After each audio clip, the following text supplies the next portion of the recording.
An unexpected occurrence, a problem of unimaginable fathom, a situation of unprecedented effect, an earthquake, a flood, a huge rain, a landslide, an aircraft crash, a bomb explosion.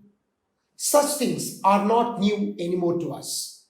Daily, we wake up with the news of something terrible that has happened in some part of our country or some part of the world. We wonder if the Third World War is going to start. We wonder if it's a new tsunami coming in.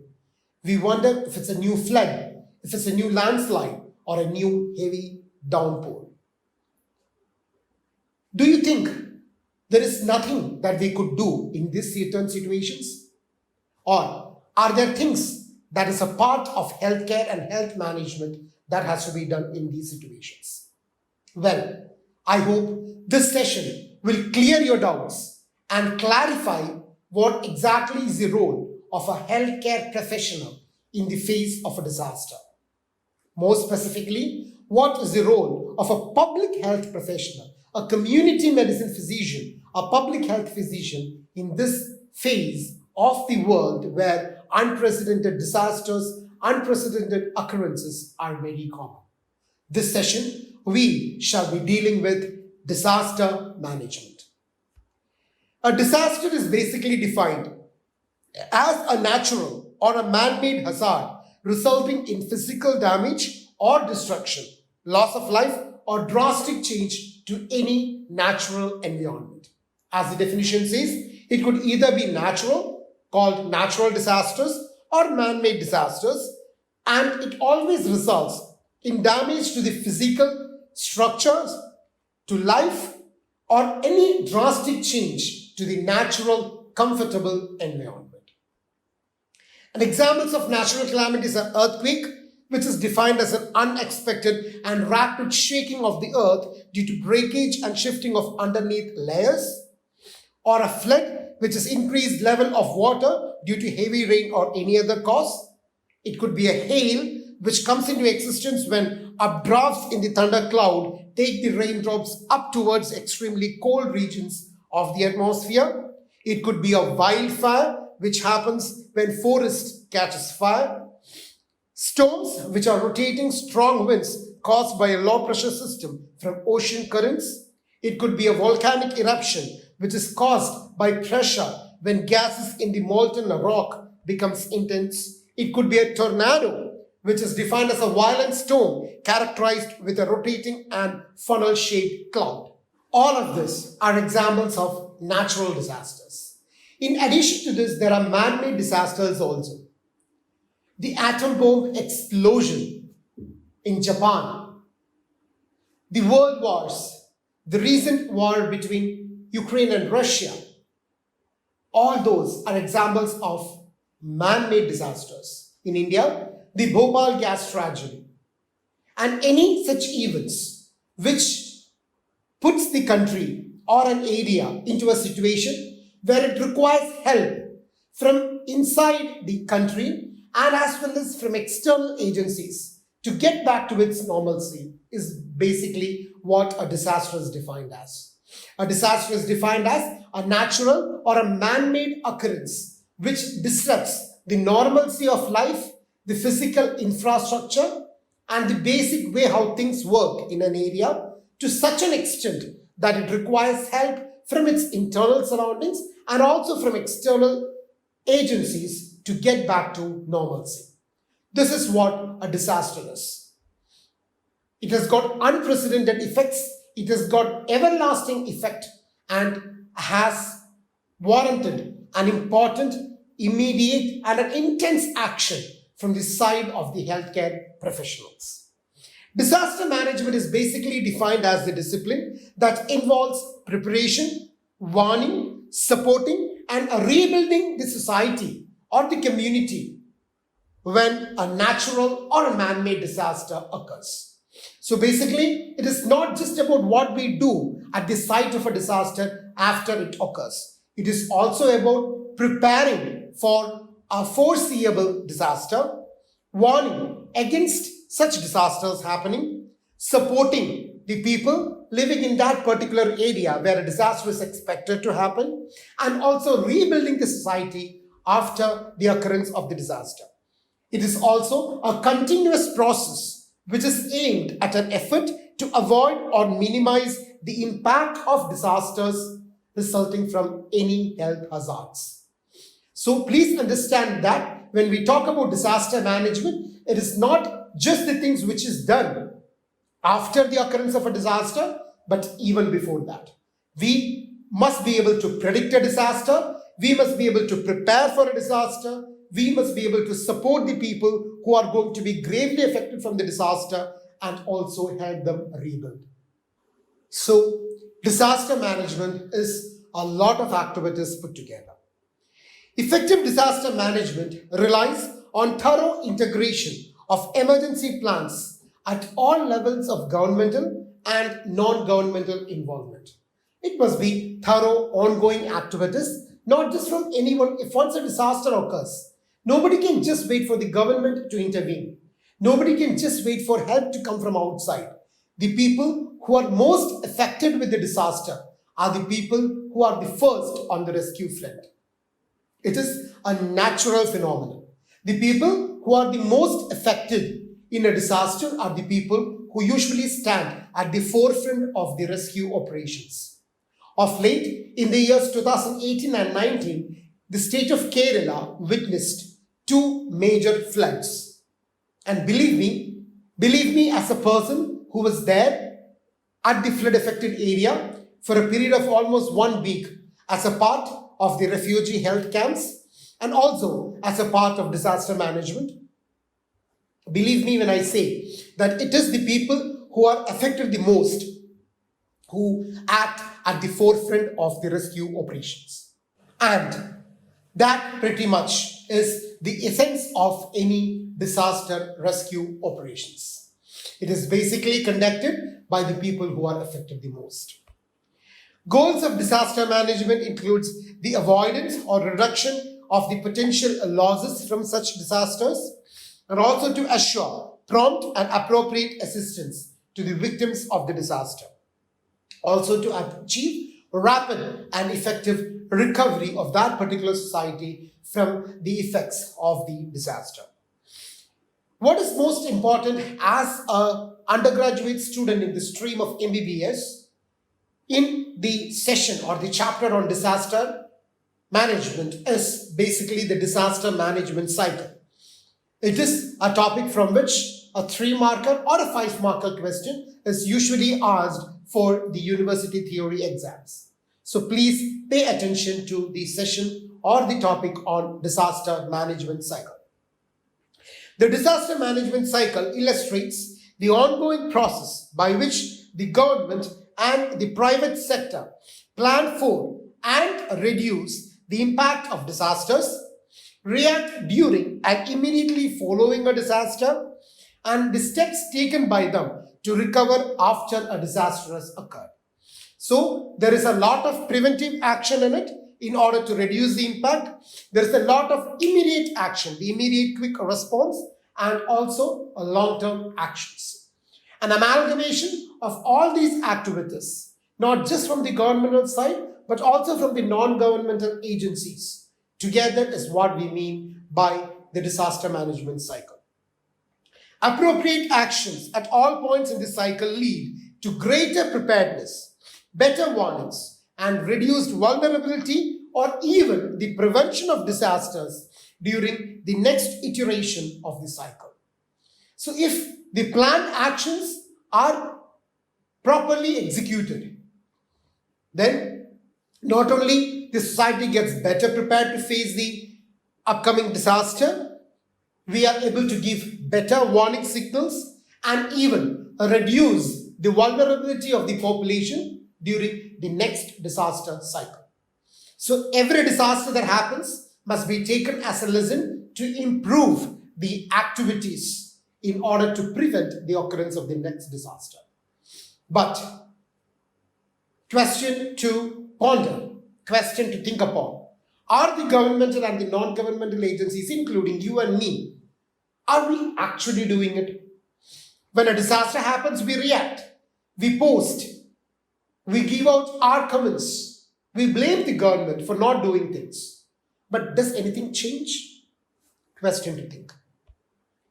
A complete disaster management cycle includes the shaping of public policies and plans that either modify the causes of the disasters or mitigate its effect on the people, property, and infrastructure. This is basically the disaster management cycle. Let me explain to you the various steps or phases of the disaster management cycle. The first phase of a disaster management cycle is in the phase of preparation, where we actually prepare the society for facing the impending disaster. It includes the pre-impact activities before the occurrence of the disaster and lots of capacity building. Basically, we build up the capacity in terms of man, material, and infrastructure in order to help the particular community face the aftermath of an upcoming disaster. Then it is characterized by the event. That is the actual disaster. The disaster. It could be a flood, it could be a bomb explosion, it could be an earthquake, it could be a hurricane, it could be a tornado, it could be an atom bomb. But the first phase is of the preparation phase or the pre-impact phase, which is more of preparation and capacity building. That is invariably followed by the event or the disaster. The first phase immediately after the event or the disaster is the phase of emergency. That is basically the response phase. The response phase. So first was the preparation phase. Second is the response phase. The response phase is initially characterized by a phase of emergency when quick actions have to be taken to minimize the loss of life. To minimize the basic important activity in the phase of emergency is the reduction of the loss of life. Then an important concept of triaging happens. Once a disaster happens, many people will be affected in multiple levels of involvement. Many people shall be affected in multiple levels of involvement. How do we decide who to save? How do we decide what action to be done? The basic principle of emergency actions in a disaster phase is what is called triaging. Triaging. Triaging basically refers to categorization or division of human lives affected by a disaster. Basically, as per triaging, the humans, the life that is affected as a result of the disaster can basically be divided into three categories. Three categories. The first category is the red category. In the red category are the patients for whom immediate action has to be done. If an action is done within 6 to 12 hours after the disaster, their lives could be saved. Their lives could be saved. The second is the yellow category. The second is the yellow category wherein action, healthcare action must be taken for them. But we have a time up till 24 hours. The action can wait from 12 to 24 hours. During this time, if appropriate healthcare intervention is done, their lives can be saved. The next category is the green category. Green category, which basically refers to ambulatory patients. Patients who can walk about and reach the nearest healthcare facility. We need not worry so much about them. Once they reach the healthcare facility, they must be given adequate medical intervention. Red category refers to the patients who require immediate care within 6 to 12 hours. Yellow category refers to patients who require medical care or medical assistance within 12 to 24 hours. And green category basically refers to the ambulatory patients who can wait, walk by their own, or reach their nearest healthcare facility by their own help. So these are the basic three categories. There is an additional category. There is an additional category which is the black category, which refers to moribund patients. That is, patients awaiting death. Whatever you do, how much ever you try, the patient will definitely die. We will lose the patient. So, in a disaster phase, where time is limited, money is limited, resources is limited, manpower is limited, we have no time to be lost on moribund patients. Unfortunately, we will have to let them die. The concentration must be given to the red and the yellow categories.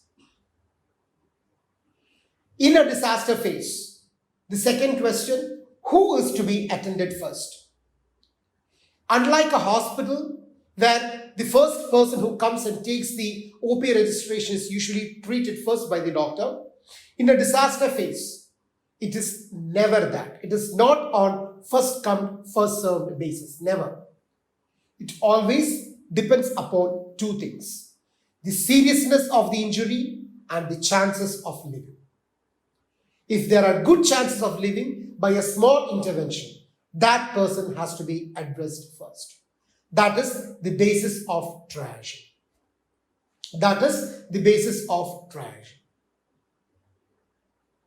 So that is the most important activity as far as a healthcare professional is concerned in the emergency phase of a disaster. And where is triaging done? You do not do the triaging in the nearest hospital. You do not do triaging once the patient is inside the ambulance. You always do triaging on the ground. Exactly where the disaster occurs, that is the place where you actually do triage. This is the most important activity that you do in an emergency phase. The second important activity which you do in an emergency phase is banding. Banding refers to identification of the patients by writing down their names and banding them maybe on their arms. It helps to identify the people who are not relieved or who have not been found after the disaster. So two important things. One is triaging and second is banding. The third one is the restoration phase. The restoration phase is the phase after the disaster where we slowly, it happens even months or even years, it might take to restore them completely. But all those activities which is aimed at restoring normalcy in the lives of the people affected by the disaster belongs to the phase of restoration. Then comes the phase of recovery, where the people, the economy, the society gets restored to their normalcy after a disaster, and it is basically involves a lot of reconstructive activities, lots of rehabilitative activities. Finally, there is the phase of mitigation, where we prevent the occurrence of a next disaster. We prevent the occurrence of a next disaster. So basically, there are four phases. The first is the phase of preparedness, where we improve the capacity building and we prevent the occurrence of the disaster. Then there is the actual disaster, following which there is the phase of the response, where it is basically emergency phase and restoration phase. In emergency phase, there is the concept of triaging and also the concept of banding the patients. Then there is the phase of restoration, following which there is a phase of recovery, whereas basically it is rehabilitation and reconstruction. And finally, there is the phase of mitigation, where we prevent the occurrence of an upcoming next disaster. Response, it basically includes action taken to save lives, prevent damage to property, and to preserve the environment during emergencies or disasters. Basically, it is all about implementation of action plans which are pre-designed. And it refers to all the activities during the disaster, including the public warning system, emergency operations, search and rescue. The response phase includes the mobilization of necessary emergency services and the first responders in the disaster area. This always occurs after the disaster. Response is a phase which occurs after the disaster. Immediately there is the emergency phase as well as the restoration phase. Recovery, it includes action that assists a community to return to a sense of normalcy after disaster. Example, temporary housing, claims processing and grants, long-term medical care and counseling. The aim of recovery phase is to restore the affected area to its previous state. Lots of rehabilitation, lots of reconstruction. Then there is the phase of mitigation, which refers to any activity that reduces either the chance of a hazard taking place or a hazard turning into a disaster. It includes building codes, zoning and land use management, regulations and safety codes, preventive healthcare and public education. Mitigation efforts are attempts to prevent the hazards from developing into disasters altogether or to reduce the effects of disasters. It focuses on long-term measures for reducing or eliminating risk. Mitigation measures can either be structural or it can be non-structural. Basically, mitigation refers to all activities which limits the impact of a disaster. All activities which limits the impact of a disaster. Maybe building up of codes. For example, a disaster occurs in a hospital. A code red is announced or a code black is announced. Areas are divided into different zones. Certain areas are very prone to disasters like floods, landslides. So the people living in those areas are given predominance. Land use management, how to effectively prevent landslides, sudden floods. All those things, if effective land use regulations are there, such things can be prevented. Certain regulations and safety codes. For example, now whenever there's a heavy downpour, a heavy rain occurring, immediately alerts are given. Yellow alert, red alert, orange alert, etc. So that are codes which will help the people understand how severe the rains are going to be. Preventive healthcare and public education system. So basically any effect of the disaster, if it has to be minimized, such activities are called mitigation. And it is basically a long-term actions. It could either be structural, policy-wise or non-structural actions. Risk education refers to anticipatory measures and action that seek to avoid further risk as a result of the disaster. Prevention, what we aim exactly to avoid a disaster at the 11th hour. It includes activities which actually eliminate or reduce the probability of another disaster occurring or reduce the effects of certain unavoidable disasters. For example, in certain parts of the country, like in Chennai, floods are something which are unavoidable. It's a regular occurrence. Floods actually happen every year at some time or the other. So in such areas, what exactly can be done to minimize the risk? Such activities can also be called mitigation or preventive activities. Preparedness, plans which are made to save lives or property and help the response and the rescue service operations. This phase covers implementation or operation, early warning systems and capacity building so that the population will react appropriately when an early warning is issued. For example, like I said, in the situation of a heavy rainfall, as soon as a yellow alert or an orange alert or a red alert is given, the people are trained what exactly to be done, what exactly things to be collected, where exactly to leave, which is the nearest collection point. All those things they're already prepared for. They're already given an idea of. That is the phase of preparedness. These are basically activities prior to disaster. For example, preparedness plans, emergency exercise and training, warning systems, etc. Preparedness is a continuous cycle of planning, managing, organizing, training, equipping, exercising, creating, monitoring, evaluating, and improving activities to ensure effective coordination.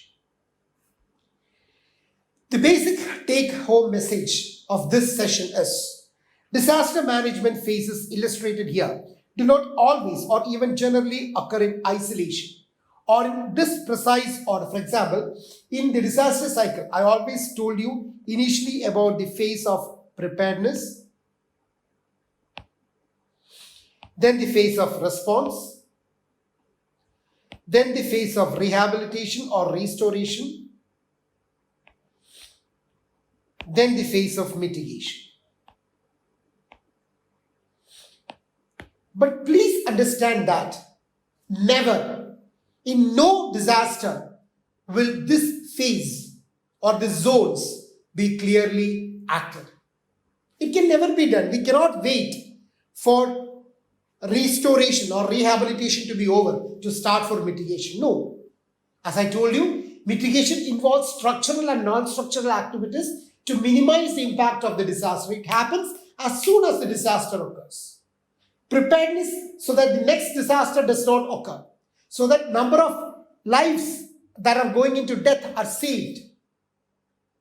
That action cannot wait for rehabilitation or response to occur. No, it has to start immediately as the disaster occurs. So this zoning of different activities, it is only for the easy understanding. It's only for easy understanding and implementation. But on the face of a disaster, all these activities may have to be occurring simultaneously. That is what is important. These activities will have to start occurring together. It's not like, okay, let the phase of immediate emergency response over, then I'll start restoration. No. Nothing of that kind of activities. No. When emergency phasing is being done, immediately restoration have to be done. Immediately we have to plan for mitigatory activities so that the number of lives lost are reduced. So all these things, they have to happen together.